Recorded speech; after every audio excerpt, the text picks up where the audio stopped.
Okay, good afternoon, everyone. Thank you so much for joining us today for our webinar on the state of climate change adaptation in the Great Lakes region, sponsored by EcoAdapt. We are a nonprofit based out of the Seattle area focused on climate change adaptation. My name is Rachel Gregg, and I'm a lead scientist with the organization. And I'm joined today by two of my colleagues, Jesse Kirshner and Jessica Hitt. We're very pleased to give you a sneak peek of the results of our survey of climate adaptation activities in the region. To give you an idea of what we're going to be covering today, I will be discussing the project background and provide some overall results from our interviews and surveys before turning it over to two other presenters who are going to be sharing their own adaptation experiences.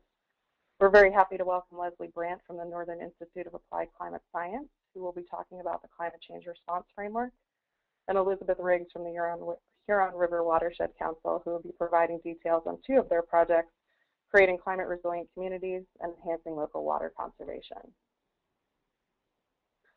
Climate change is affecting all systems and will continue to do so for centuries to come. We need to re-examine management and planning through the climate lens and incorporate climate change into medium and long-term planning in order to minimize the risk and maximize the success of our conservation and management measures. Responses to climate change are classified as either mitigation or adaptation.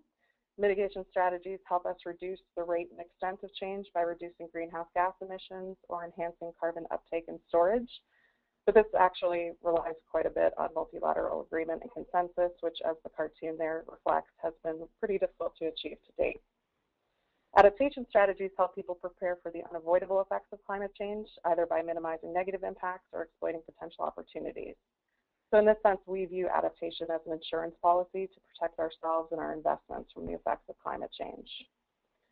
The field of adaptation itself is in a period of transition where practitioners must now move from theory to practice, including implementation and monitoring of efforts.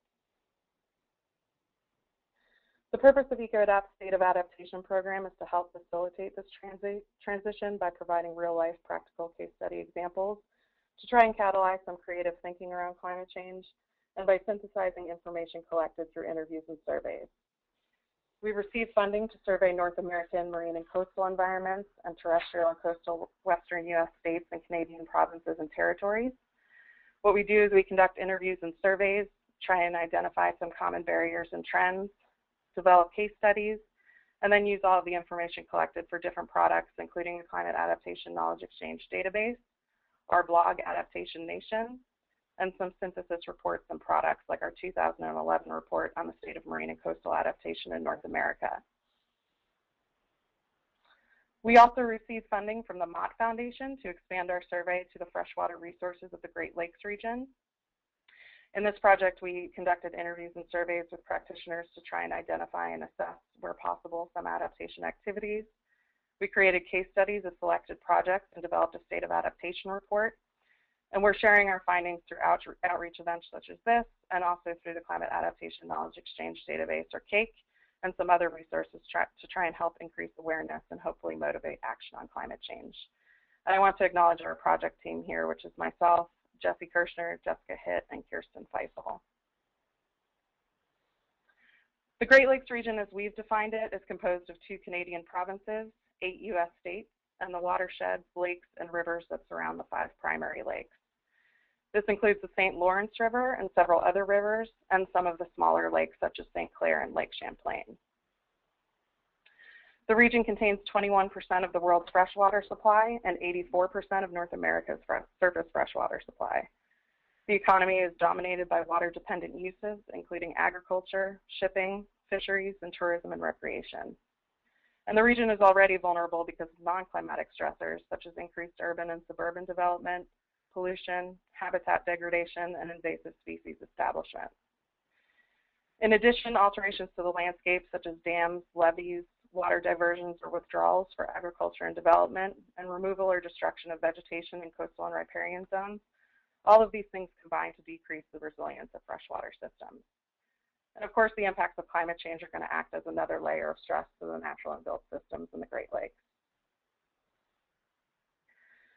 Freshwater systems in the region are already experiencing climate-induced effects that are causing second-order changes on ecosystems and human communities. These changes are manifesting in air and water temperatures, precipitation patterns, lake levels, and water chemistry. And these climatic changes are causing and are going to continue to cause more intense weather events, flooding, altered species ranges, habitat loss, algae blooms, altered primary productivity, shoreline erosion, changes to the water supply, and more. Of course, a lot of the projections of climate change and associated effects are difficult to make because how much and how soon change happens really depends on what we do about mitigating greenhouse gas emissions, how vulnerable our systems are, and what the level of preparedness in our systems is. Adaptation activities may be grouped in a number of ways. In order to organize our findings, we grouped relevant strategies by the following categories.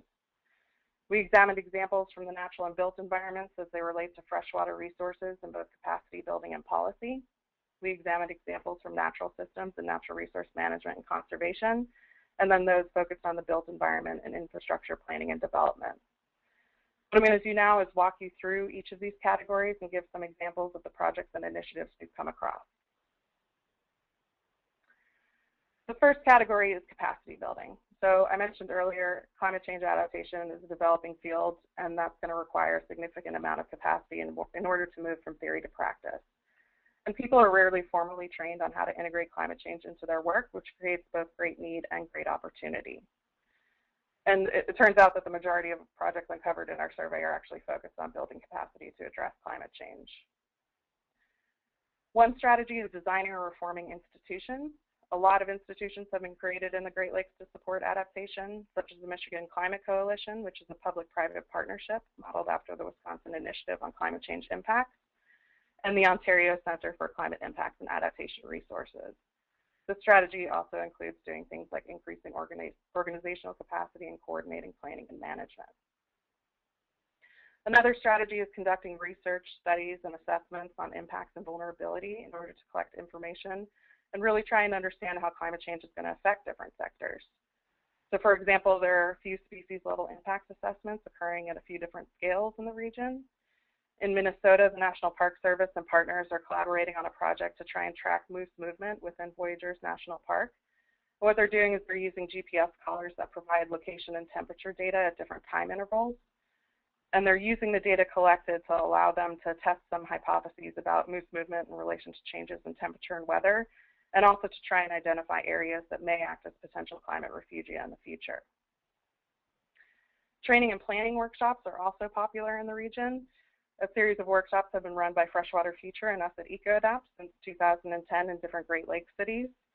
Each workshop tries to orient participants to climate change science basics and some predicted regional impacts before focusing on allowing the participants to brainstorm and develop adaptation solutions to develop in their own work. Another strategy is increasing public awareness, education, and outreach. This includes improving the links between climate science, management, conservation, and public awareness. And one example of that is of Climate Wisconsin, which is a website dedicated to telling some local stories of climate change impacts around the state. These stories are supported and informed by research conducted by the Wisconsin Initiative on Climate Change Impacts. Resources and tools can make adaptation decision-making and action easier, and many of these have been developed for the Great Lakes. One example is from the National Wildlife Federation and EcoAdapt, who received funding from the Great Lakes Restoration Initiative to try and develop some climate-smart restoration guidance materials for the region. And that includes the technical guidance document pictured here, Restoring the Great Lakes Coastal Future. What this document is really a climate-smart framework for restoration. It provides users with a suite of tools and some case studies and a methodology to approach restoration given the reality of climate change. Finally, monitoring can help practitioners track environmental changes and identify needed modifications and apply management strategies. And a lot of effort has been invested in the region in monitoring for environmental change, but to date, there's really an overall lack of evaluation of effectiveness of adaptation action. The second category is policy. Climate change is obviously not going to be confined by any political boundaries, and it's definitely going to require coordinated policy and planning efforts. And strategies in this category include the three listed here: developing adaptation plans, creating new or enhancing existing policies and regulations, and developing adaptive management strategies. And climate change adaptation plans are being developed and implemented at all levels of government and even in some nonprofit organizations in the Great Lakes region. And some examples of provincial or state level adaptation plans that have been developed are those in Ontario, Quebec, New York, Pennsylvania, and Wisconsin. Another example is enhancing existing regulations. The Great Lakes Water Quality Agreement, which really guides transboundary efforts to protect regional water quality, recently added an annex that's completely dedicated to climate change. The third category is natural resource management and conservation. So restoration is a key activity in many areas, and a lot of those restoration activities are going to generally enhance the resilience of ecosystems. And there are a few climate smart restoration activities already occurring in the Great Lakes region. For example, the National Wildlife Federation and EcoAdapt project that I mentioned earlier actually includes several pilot projects that are implementing the climate smart framework that the partners developed. They're implementing that framework on the ground. Another strategy is enhancing connectivity in areas under protection. So this includes protecting adequate and appropriate space to allow for climate-induced shifts in species ranges and movements. For example, in the city of Chicago, the Natural Environment Adaptation Working Group is working to expand their green infrastructure vision map, which is pictured there, a little bit small, I know, in order to identify and prioritize key areas of connectivity. They're also trying to protect buffers in some open space. They're improving existing habitat on some publicly owned properties like parks and preserves that already act or may act as critical corridors into the future. And they're also restoring habitats to maximize connectivity.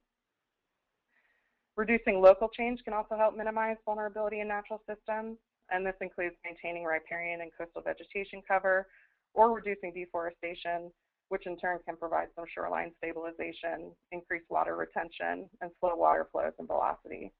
And this particular strategy is being applied in a number of areas throughout the region.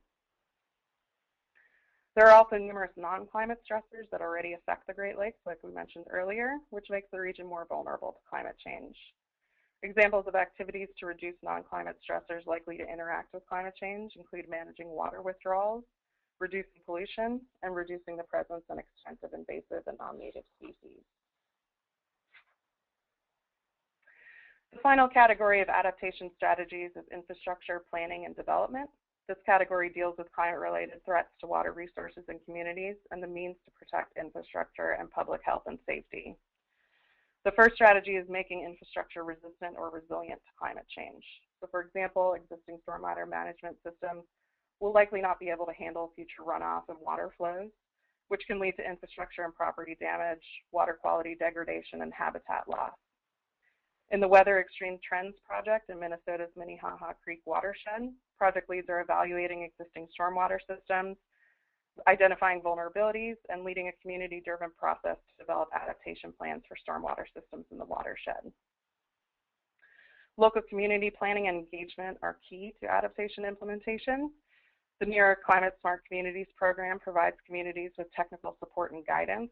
And as part of the program, each community must adopt a model pledge to reduce greenhouse gas emissions and prepare for climate change. So it has that nice combination of mitigation and adaptation strategies that we like to see. And in that project, the Department of Environmental Conservation provides step-by-step guidance to assist communities on how to conduct emissions inventories, develop climate action plans, and also reduce energy needs. And so far, communities in 6 counties in the Great Lakes region have joined the program. In addition, practitioners can create or modify shoreline management measures by using green infrastructure and low-impact development practices. And these techniques really mimic and support the use of natural features, including permeable surfaces, water retention ponds, green roofs, urban forestry, rain barrels, and rain gardens. And all of those techniques can help to moderate increases in temperature and also changes in precipitation patterns. And finally, climate change may exacerbate natural disasters in the region, including droughts, floods, severe storms, and extreme heat. And disaster preparedness and mitigation plans can help communities identify risks and develop response and recovery options. And there are a few examples from the region that incorporate climate change. One is from the Bay Lake Regional Planning Commission, which has incorporated climate change into its guide for hazard mitigation planning for Wisconsin coastal communities. The guide actually encourages practitioners to develop multi-hazard mitigation plans that integrate the projected increases in intensity and frequency of events such as temperature extremes, storms, floods, and droughts. So those are some brief examples from our survey. And we now have two speakers who are going to get more in depth on their efforts to address climate change. First up is Leslie Brandt, who's a climate change specialist with the Northern Institute of Applied Climate Science. And I'll turn it over to you, Leslie. Thanks. Can you hear me all right? Yes. Okay, wonderful. So first I'd like to acknowledge that this is a joint effort between the Forest Service, the Northern Institute of Applied Climate Science, and a number of other partners across state, federal, non-governmental, and private organizations across the Midwest and Eastern U.S. Also like to specifically acknowledge my colleagues at the Northern Institute of Applied Climate Science, our director, Chris Swanson, and then Maria Genoviak, Patricia Butler, and Stephen Handler, who, like myself, coordinate climate change response framework projects throughout the eastern United States. So next slide, please. So when you think about water quality, I think it's important to think about where that water is coming from, and forests are a big part of that equation. And protecting and managing forests in source watersheds are essential parts of future strategies for providing clean, safe drinking water and clean lakes and rivers now and into the future.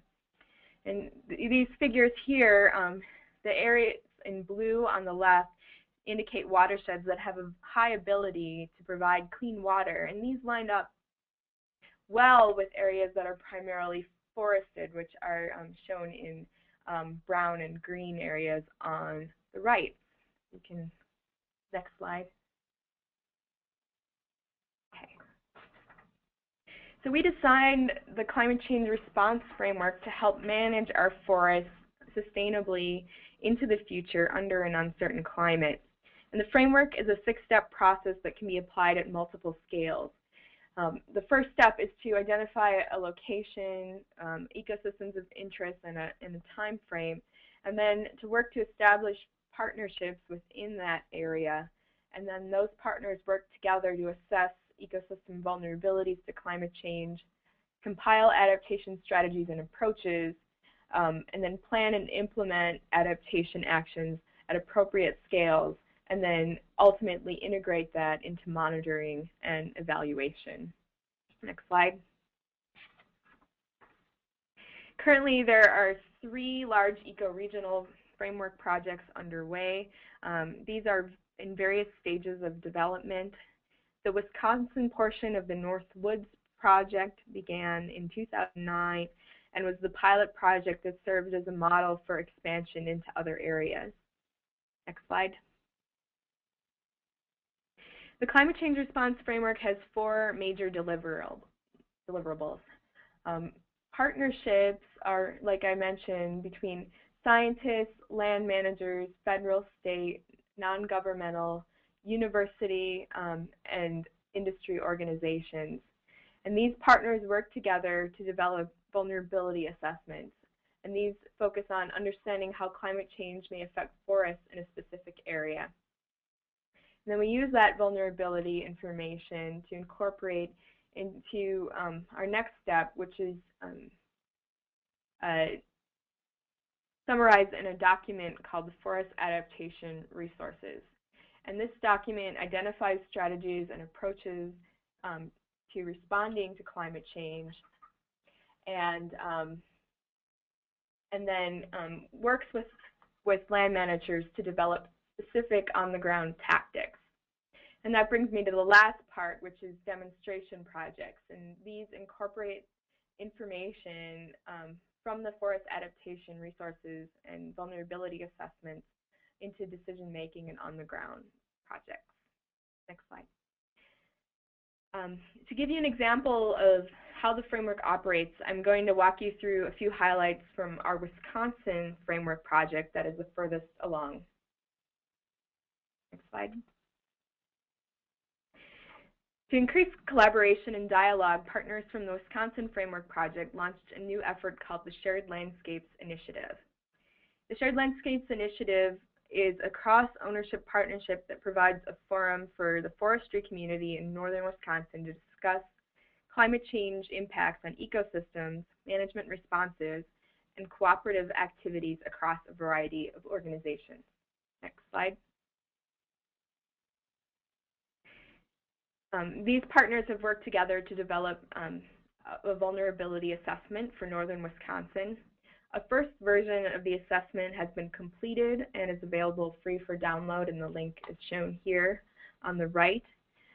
This assessment is geared towards land managers and focuses on forest ecosystems in northern Wisconsin and assesses the vulnerability of particular tree species as well as forest types in northern Wisconsin. Next slide. A second version of the assessment is currently in development, and as with the first, the assessment contains several key components. A literature review, 2 different forest impact modeling approaches, downscaled climate projections, gridded historical climate trends, and then all of that information is integrated together and evaluated by experts in a panel process for determining vulnerability of key forest ecosystem types. Next slide. The information from the vulnerability assessment is incorporated into adaptation actions using the Forest Adaptation Resources document. This has 3 main components, a menu of adaptation strategies and approaches, an adaptation workbook that walks managers through a decision-making process, and finally, illustrations or case studies showing how this process is being used in real-world examples. Next slide.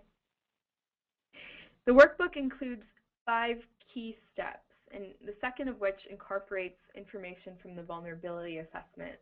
And this is sort of an adaptive management process that can be modified and used over the course of many projects. Next slide. The workbook approach is currently being tried out on land management projects in northern Wisconsin. And we call these demonstration projects because they demonstrate real-world examples of climate adaptation. These demonstrations are currently focused on the Bad River watershed, which is a watershed that I described earlier that provides clean water and also drains into Lake Superior.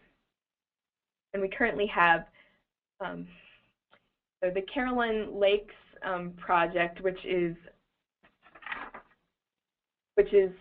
run by the Nature Conservancy, is one of our collaborators in this project.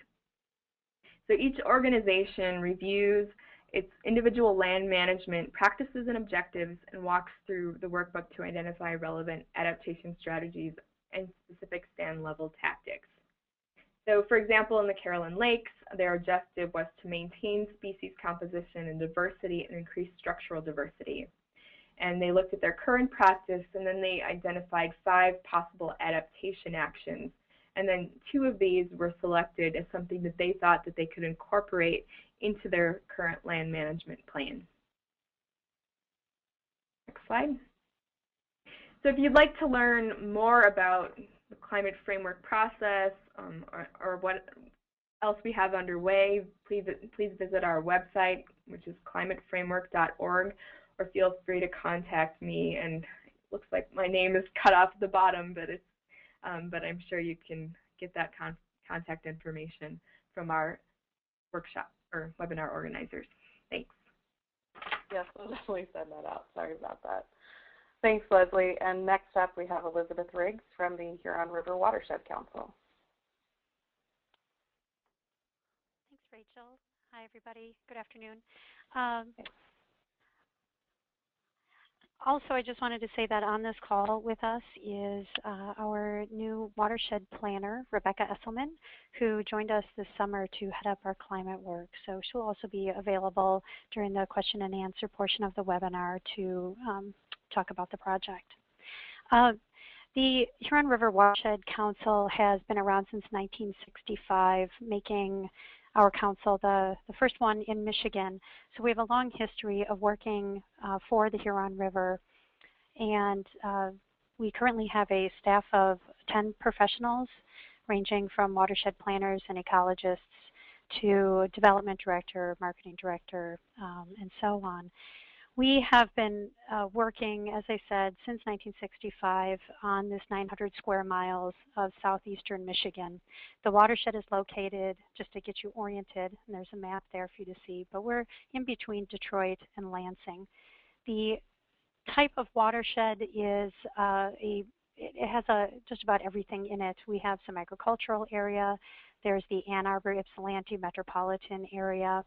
There's quite a bit of low density and medium density residential. But we're fortunate to have quite a bit of protected land in the form of state recreation areas and regional metro parks, as well as some county and local park systems. We have about 70 units of government that are encompassed within the watershed. So when we are working on a project at the watershed scale, there are many partners to involve. We have a number of threatened and endangered species in the watershed. The river is known for a very nice smallmouth bass fishery. It's also popular with fly fishing. So that gives you a sense of the type of river that we have. It's warm water. There's some cool water. It's a fairly low gradient system. And there's also quite a bit of recreation that happens both in the parks that I mentioned and then also on the river itself with the Huron River Water Trail. The next slide, please. Thanks. With our fairly robust mix of programs, we've been doing a lot of different things, and you can see more about that on our website, which will be up on a future slide. But we have a number of programs in place, including monitoring of ambient stream water quality, macroinvertebrates, stream flow. And so from that work and from just living here and seeing that weather weirdness that's been happening, our staff started talking about how do we incorporate this issue and this message of climate change into the work that we're doing. And our first foray into this was taking one of our quarterly newsletters and making it focused on climate change, taking a look at the best research and climate information that was available at the time. This was put out in 2009. And thinking about what the researchers were saying, the climate scientists and researchers, and then considering how those projected changes would impact this watershed and how it interacts with our programming. We also noted, and so some of those changes are listed there on the slide for you. Our typical concerns in this watershed are from hydrologic alteration, excessive nutrients, the general non-point source pollution mixture. And we've had a history of facilitating and implementing different Clean Water Act tools like the total maximum daily loads. And climate change has been, or this weather weirdness has been exacerbating those existing problems and stressors on the river, and it's also been highlighting those gaps or weak links in river and water management in this watershed. So we shared our observations as a staff and our recommendations in that newsletter, but we knew that that was just going to be the beginning, and we talked about internally what we do to get this message across more to all those different watershed partners of ours. We recognize that many of the existing programs we were doing already were adding resiliency in the watershed. Things like, well, the programs that I already mentioned, the fact that we are monitoring the river pretty extensively with a lot of volunteers. We also have a project that has been working for a number of years on mapping and rapidly assessing the remaining natural areas and then working to protect them. We've also been promoting policies and projects and continue to that protect and restore riparian corridors, wetlands, and other critical parts of the watershed. So after having done the newsletter, we were talking with our stakeholders and also peer groups, other river and watershed groups in the Great Lakes and around the country to look at what kind of approach we might take to address climate change at a watershed level. And we were surprised to find that we were actually one of the few groups who were talking about that and trying to figure out how to integrate. We also, I should mention, as part of our conversations, are involved with the Michigan Climate Coalition that Rachel mentioned earlier, and a few of us on staff, including myself, have worked with River Network on their Water Energy Nexus group. So we've been able to tap into those networks both at the state level and nationally to learn from others and also to share our experiences. So from the conversations internally and with our partners, we talked about what were going to be our next steps. And actually, it was pretty easy to figure that out because we'd had a number of conversations with the water resource managers in our watershed about their everyday experiences and frustrations with how the tools that they were using and that they had available to them to make decisions in their daily jobs just were no longer adequate. So for example, one of our, in Michigan, we have drain commissioners or water resource commissioners, which was appropriate for a state that was primarily one large wetland and had subsequently been drained for agriculture. So we still have these county positions, and these, we'll call them county water managers, have been receiving complaint calls from residents about flooding that was happening, and we just have been inundated with these high intensity but brief rain events, followed by quite a bit of drought periods. So they were getting complaints about it and naturally engaging with us in conversations about what to do about it. Next slide, please. The project that we have developed, it's making climate resilient communities at a watershed level, has been our initial response for incorporating expected changes with the changes in climate. So the purpose of this project, as it says, is to enhance the ability of our local communities to respond to and adapt to climate change. We just are wrapping up the first year of this project. Really, another way that I like to think about this project is that it's kind of the support group for our local partners who are trying to figure out how to have different tools and procedures to do their jobs more effectively. The project information that's listed here is for that first year. We had an $80,000 budget. Just under half of that was from the Mott Foundation, and the remainder of the budget was made up by multiple foundations, some of the smaller family foundations, and also some of our units of government like the City of Ann Arbor. We are fortunate in that we have a couple of terrific partners on the project. First one is GLISA, which is the Great Lakes Integrated Sciences and Assessments group. So this is the RESA for the Great Lakes area, some of you may be familiar with. They are based at the University of Michigan and Michigan State University, and they've been essential to our work. They enable us to have access to climate scientists and researchers and help us vet these ideas, these wild imaginings that we have of what we can figure out at the local level, and then they can kind of keep us in check with what information is available now and what information just isn't available, and I'll talk more about that in just a moment. So GLISA has been a great resource. They've provided staff to us and that expertise.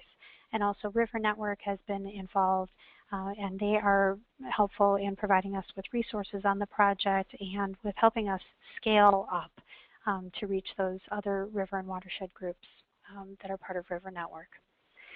The process that we determined for this, and it was developed in part with our local stakeholders, was to identify those sectors in our watershed whose work was most closely tied to changes in precipitation and climate. And those are listed here. There was, just to give you a little description of each of these, the Water Infrastructure Group is composed of people who are working on wastewater, drinking water, and stormwater. In-Stream Flows Group is made up of people whose work deals specifically in the river. So these might be hydrologists, biologists, and we also have dam operators.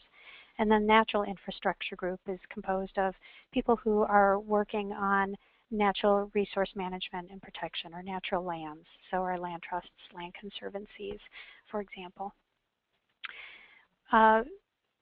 The structure of the project has been to engage everybody initially in a kickoff plenary that happened last December, where we brought together the climate scientists from GLESA, River Network, and also our watershed partners.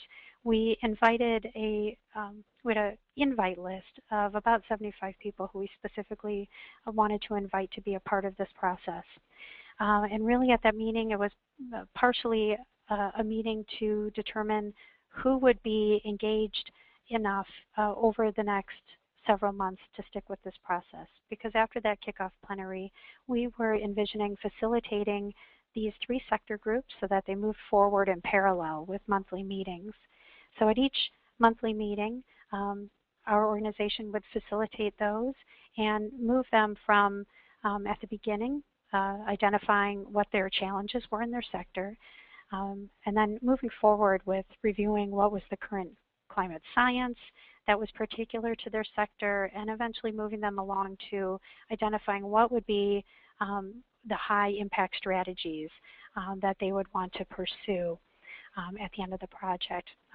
We're coming on the point now of taking those strategies, wrapping them up, and presenting them at a closing plenary that'll be happening in about a month.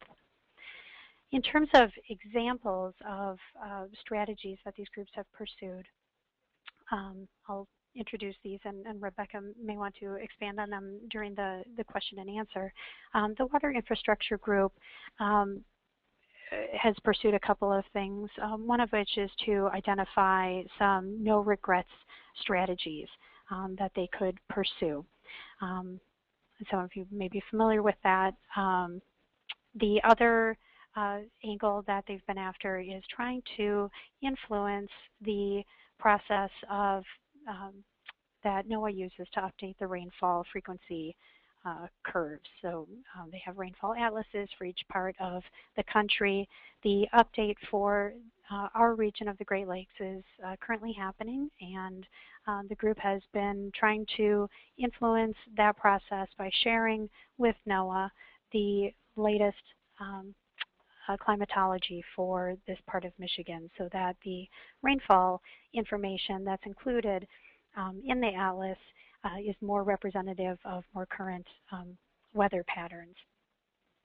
The in-stream group, in-stream flows, this has been particularly interesting to me in that what this group noted, probably above all other needs, is that they don't currently, the dam operators on our river don't have a communication network or standard operating procedure among them. And so we've been working with them to create a dam operators communications network so that they are able to share information about flows in the river on a more real-time basis.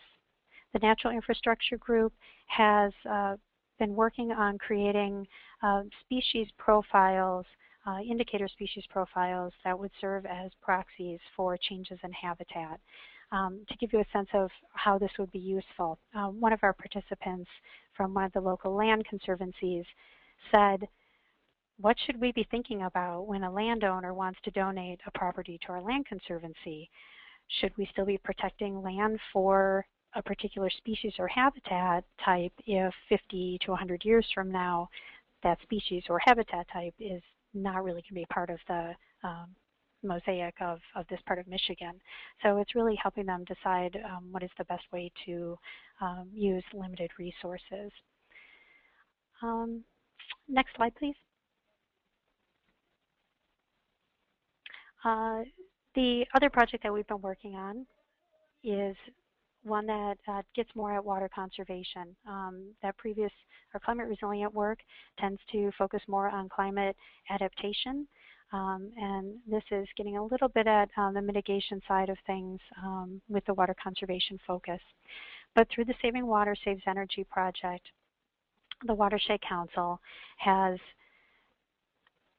been looking at that nexus of water and energy and climate change and trying to communicate more convincingly and clearly what that relationship is.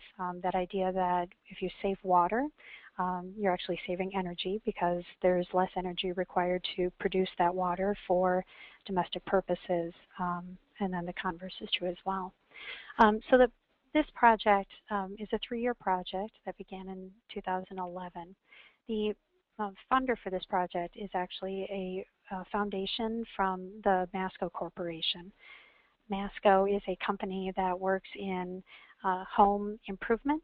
They have a number of different businesses under their umbrella, including Delta Faucets. They ultimately would like to see themselves as the EPA WaterSense Partner of the Year. Some of their competitors like Kohler already have that distinction, and so they're increasingly moving toward this direction of encouraging water conservation. Other project partners on this project, River Network again, and then the Alliance for Water Efficiency based in Chicago, and they have been a new partner for us, a valuable one in helping our project staff be connected to people who are working in this sector of water use. That's something that's newer for us. The purpose, as you can see here, is focused on educating residents, businesses, and our peer groups on water conservation and efficiency in order to reduce the impacts or the effects of climate change. One of the main challenges for us on this project is to identify what is the most meaningful way to reach residents, businesses in the water-rich state of Michigan and the Great Lakes, because water conservation typically for us has not been an easy sell when water is so easily available.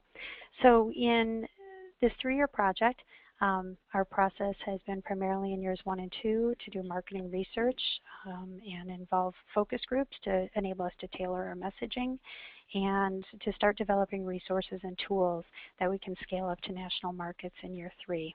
So there's been significant effort on reaching homeowners through a number of different means. So in the interest of time, we, on the Climate Resilient Communities Project, our next step we've been working on securing funding for year 2 in order to continue moving forward with the sector groups and their strategies, implementing those. And then we still have a year of working on the Saving Water Saves Energy, and as I mentioned, we're going to be focusing on how do we scale up to the other markets across the country for encouraging that water conservation through the Saving Water Saves Energy messaging. So thanks very much for your time. Thanks, Elizabeth. So there are quite a few adaptation initiatives underway in the Great Lakes region, but obviously there have been some challenges. Some of the barriers to taking action listed by our survey participants include those listed on this slide. So things like a lack of financial capacity, which I'm sure we can all relate to, which includes limited funding to support staff time to either initiate or sustain your climate change effort. There's also a lack of institutional capacity, which is limited staff knowledge and or resources to support internal and coordinated efforts, a lack of political will and mandate for action, limited guidance on how to apply the wide variety of information that is now available on climate change impacts and adaptation, and then also limited information sharing between and across agencies and organizations.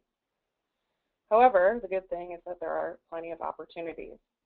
So these include enhancing collaborative efforts in the region through the sharing of resources, tools, and knowledge, increasing knowledge and information translation to try and help practitioners overcome some paralysis around analyzing that data and integrating adaptation and applying it in their decision-making process.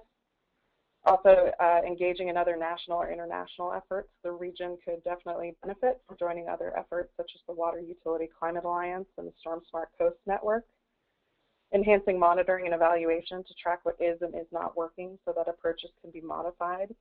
One example of a resource that is now available is this Climate Eval site, whose link is noted here on the slide. And then finally, increasing knowledge sharing and exchange. So a lot of effort has been made to enhance information development and dissemination, but increasing the number of mechanisms through which this knowledge is shared could be enhanced. So GLESA Climate and the Adaptation Collaboratory are two such regional means that we would really encourage you to visit.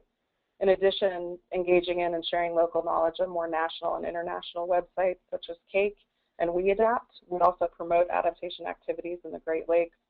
Users could apply lessons learned from case studies from other regions to local efforts in the Great Lakes, and hopefully other users could use lessons learned from you folks doing work in the Great Lakes and apply it to their efforts. And on that note, I want to turn it over to Jessica Hitt, who is our CAKE program manager, to talk about a little bit more about CAKE and why we've done what we've done. Sounds good. Thanks, Rachel. Hi, everyone. My name is Jessica Hitt, and I'm the CAKE program manager. And CAKE was created in partnership by EcoAdapt and Island Press and has been primarily supported by the Kresge Foundation as well as the Gordon and Betty Moore Foundation. And EcoAdapt will become the sole project manager of CAKE in January 2013. CAKE was launched in July 2010 and was designed to really provide an approachable and accessible resource full of content and tools and resources as well as advice to support action on the ground. And really help managers find and access the wealth of information that already exists so they can take action now instead of waiting into the future and spend less time reinventing the wheel and more time growing and moving the field forward. So on the next slide, you'll see our wonderful CAKE logo and our URL, cakex.org. And we're going to take a quick field trip to the website to introduce you a little bit more to the CAKE resource. So today we really wanted to show you how to browse and find resources on the site that you'll need, encourage everyone to sign up, and encourage everyone to start thinking about different ways you can actually partner with CAKE and get in touch with us about those. So just to orient you a bit to the home page, you'll see at the top are 5 pieces of CAKE. The case studies, which we'll speak to in a second, and the library, which houses adaptation-relevant resources, the directory, which houses people and their profiles as well as organizations, tools to help you process climate information and make adaptation decisions, and the community section, which is a great place to find out what's happening in the field, what opportunities there are. We also house an advice column and a discussion forum for you to connect with the field. Above you have the links to the register, hint, hint, register for CAKE, as well as the sign-in button if you are already a registered user, which hopefully many of you are. So moving down, you can see the rotating content here. This is to kind of direct you to something new or interesting on CAKE. To the right, you have the georeference map, and we'll be exploring that in a bit. And below that, you have this ability to search and browse, which we'll also explore in a bit. And then our Don't Panic button, which is a little hitchhiker guide to the galaxy reference, and a little primer on adaptation. And then moving down the page, you'll see other opportunities to join, sign up, just how you can interact with CAKE and get involved, essentially. And then further down the page, you'll see our sponsors and project partners. So let's go to the case study page to explore a little bit about our case studies, which you've been hearing about today. Historically, the case study section has been primarily filled through our efforts from the EcoAdapt State of Adaptation program, which you've been hearing about today. We also have a number of user-submitted case studies. On the green bar on the right-hand side, you can find the opportunity to connect to our RSS feed, so you can see when new case studies are added, Again, a search opportunity, and then down a little bit, you'll find an opportunity to submit your own case study once you've actually registered and become a case user. So on the main page, you see our featured case study as well as our What's New. The What's New is actually a Great Lakes user-submitted case study, and so let's check that out and orient you to a little bit the case study layout. So all of our case studies are uniform in layout. You can see the title, you can see the case study authors, and then also the project lead below, and if they're same or different, and then also the lead organization there. Moving down, you'll find the project summary or overview, and then the project background, and then moving way down, because this is a pretty long case study, you'll see the project background keywords, which you can click on to expand. And if you clicked on a keyword of interest, it would take you to a browse page of other items on Cake that have also clicked that keyword, so you could find relevant and related resources such as freshwater, which we'll explore this a little bit in the future. So scrolling down, you can continue to see the project implementation, and as well as this is a long case study, but then you can also see the project implementation keywords, or you can expand those as well. And then below the implementation keywords, you have the project outcomes and conclusions. And then last but not least, the recommended citation for the case studies. So going back up, just to draw your attention to the green bar, which we have on the side of every page. This is where we really use to point users to other relevant and related content on the site. So here you'll see external resources, which will bring you to further project information. If there was any other related tools or documents on Cake, it would take you to their profiles and let you find out a little bit about them. Next, let's check out the Browse feature, which is a new feature on Cake, or an enhanced feature on Cake.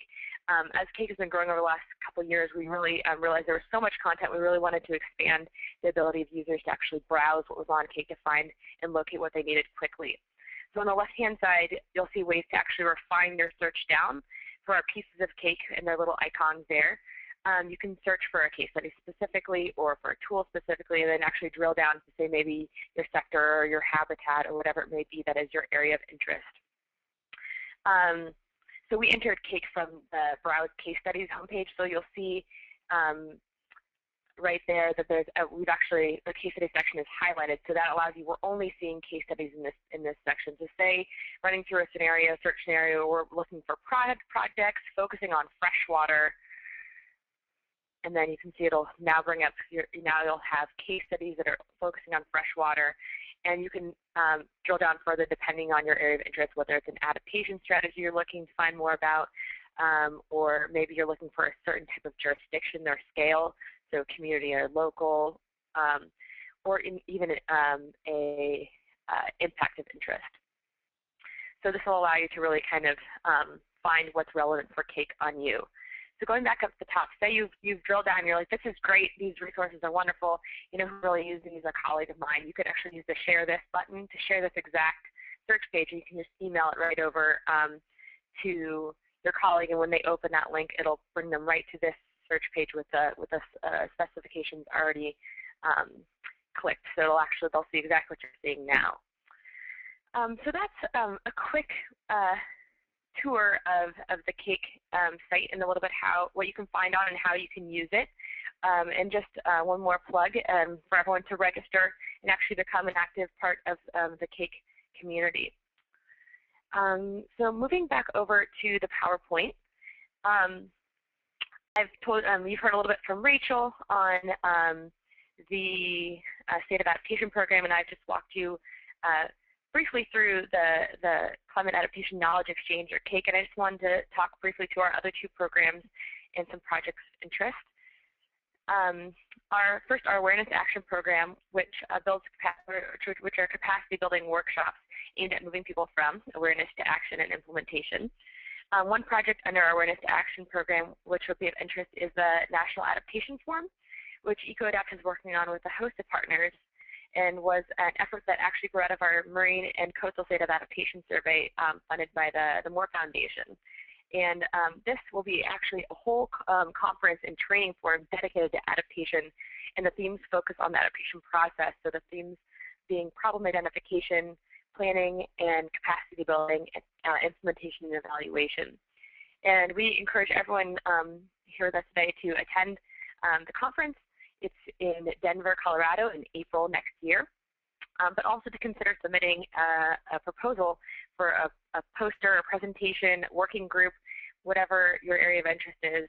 If you go to the nationaladaptationforum.org, you can find the call for proposals, and you can also sign up for their mail list and actually stay up to date on that project. Next, we have our adaptation consultation program, which is our project work. We like to relate it to, we do the fishing for you, and it's a program in our project work that's really tailored to our partners' needs, and the work can run the gamut from vulnerability assessments to mapping and spatial tools. And one of our feature project here is Adaptation Marketplace, which we're hoping to actually expand into other regions. This project focuses on the Coral Triangle. I hand it back over to Rachel to wrap it up.